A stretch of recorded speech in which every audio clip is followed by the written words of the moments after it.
back to the booth. Back to the booth. David Besso, Pietro Cavalletti.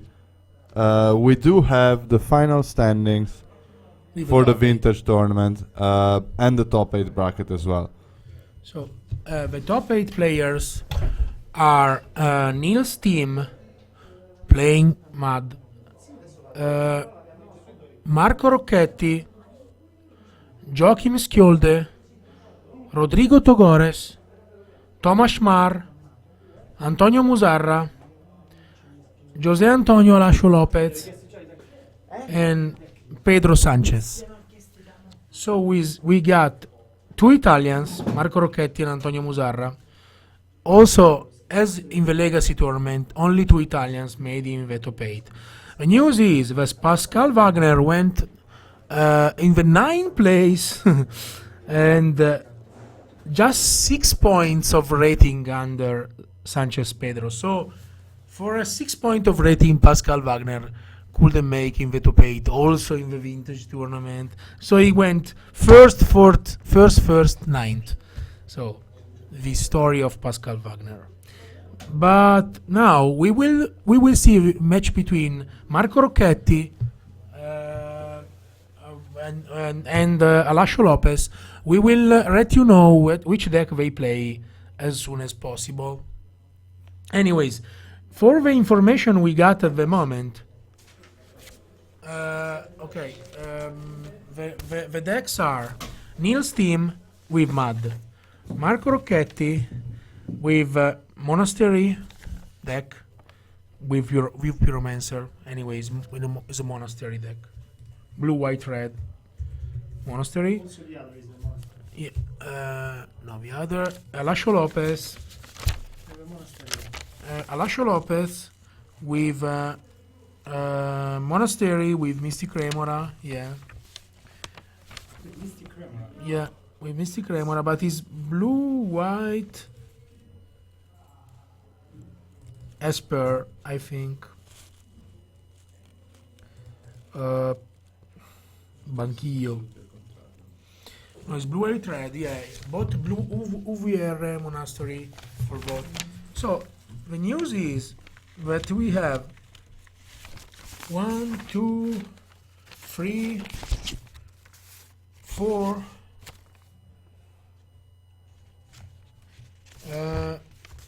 Sorry. Cavern of Souls. We got 5 Monastery deck. 5 Monastery deck in the top 8. And 2 Mud and 1 4-color fish. So a top 8 that is quite clear. Is obviously the Monastery decks they haven't the same deck lists where one plays the Mystic Remoras, one plays the Gash, one plays others. Obviously, one plays Dark Faden. I mean, there are all different versions of Monastery deck, but everything of this deck focuses on this card, and he has this card as a very end strategy. Yeah, the good thing about Monastery Mentor is that, I mean, you don't really have to put much effort in making Monastery Mentor work. I mean, whether with Wild Pyromancer, I mean, you had to focus on instant and sorcery spells. With Monastery Mentor, literally any non-creature spell will just make you a 1/1. And it's very interesting to notice as well that with Monastery Mentor decks, you will have to learn the combat phase, which a lot of vintage players actually ignore the combat phase.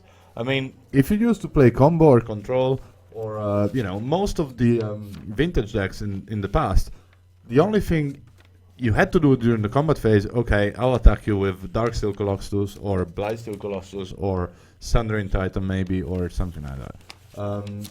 But now, even if you play a blue deck with mana drains or an aggro control deck, you still have to just calculate the prowess and all the triggers, especially if you're playing a Monastery mirror match. So basically, we'll see a mirror match of Monastery or Monastery against Mud. this will be the top 8. The only player that plays a slightly different deck is Thomas Marr, that we interviewed before with his 4-color fish that he granted him the top 8 with 5-0 and 2 ID. And this is a deck that can tell his story against both the monastery deck and both the artifact deck. I will pick anyways for the strength of the deck, Neil's team as my as my favorite for that tournament with a mod deck. Yeah, I'm a big fan of mud decks, and I do think they're normally very well placed in tournaments. I'm not quite sure whether in a top 8 filled with monastery mentors, if a mud deck can go all the way. Especially, it's going to be very dependent on the die roll. I mean, if the monastery player can just drop an early monastery, like even with land mox go and counter your first threat, and then just drop him monastery on turn 2, pretty much every spell will net him like a 1/1 token, which means, your Tangle Wire, your Smokestacks, they all of a sudden become less appealing. All of a sudden, you have some chump blocks in case you drop like a Karn. Yeah.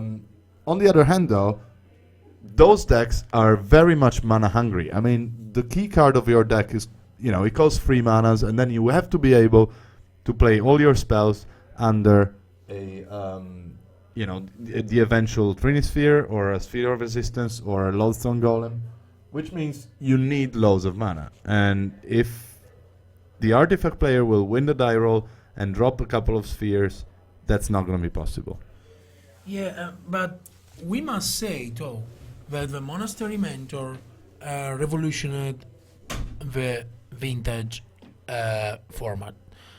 I think it is in every deck, in every control deck.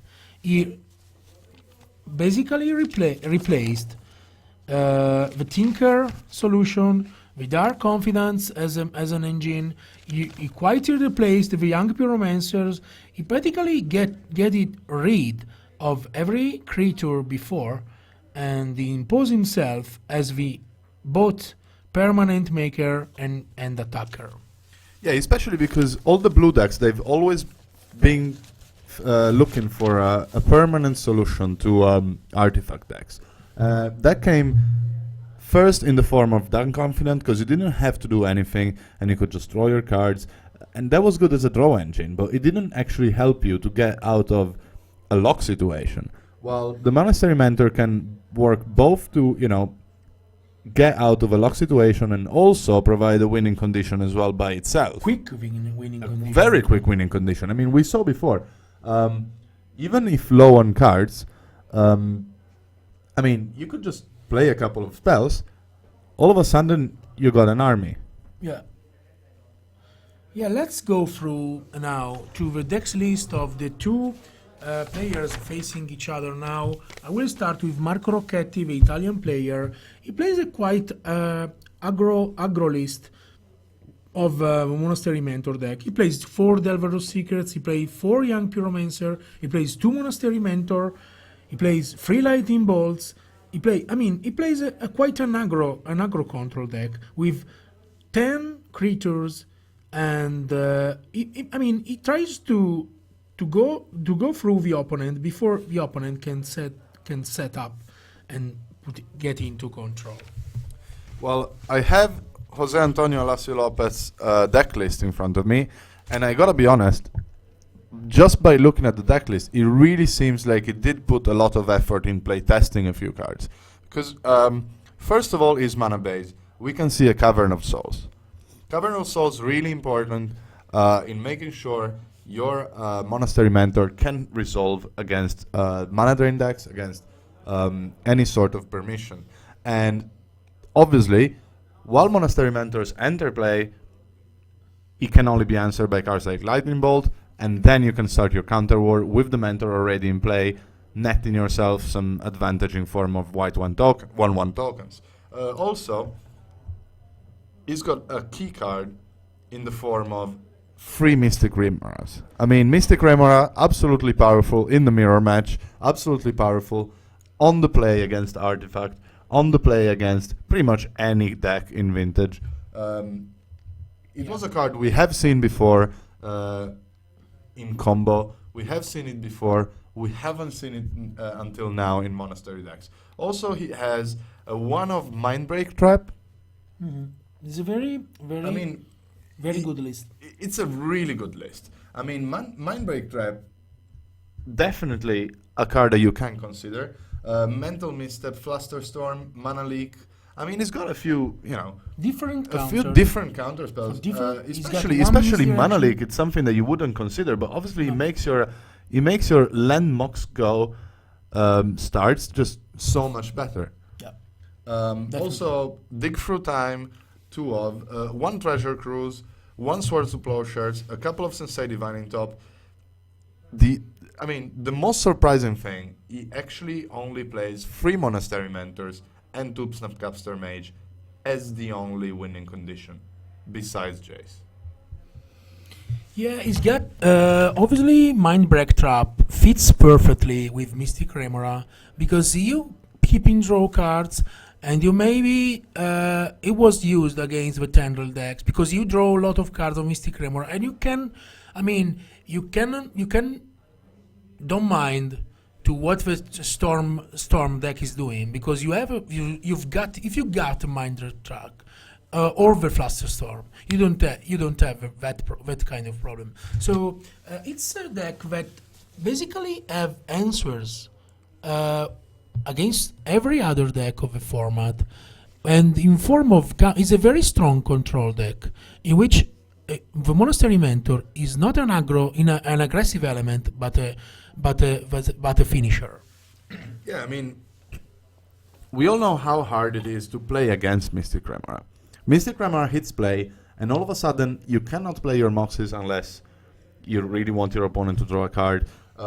You cannot play all your, cheap counterspell, cheap tricks. Otherwise, your opponent is just going to submerge you with card advantage. And what normally happens is that you just wait for the Mystic Remora to just go off until or you can just start dropping spells and Storm out, for example, if you play Storm. What's going to happen, though, is that your opponent all of a sudden can just draw his Mindbreak Trap, his Misdirections, his Flusterstorms, Mental Missteps, Force of Will. So, absolutely difficult to play against Mystic Remora in this format as it is, especially because all the decks seem to be filled with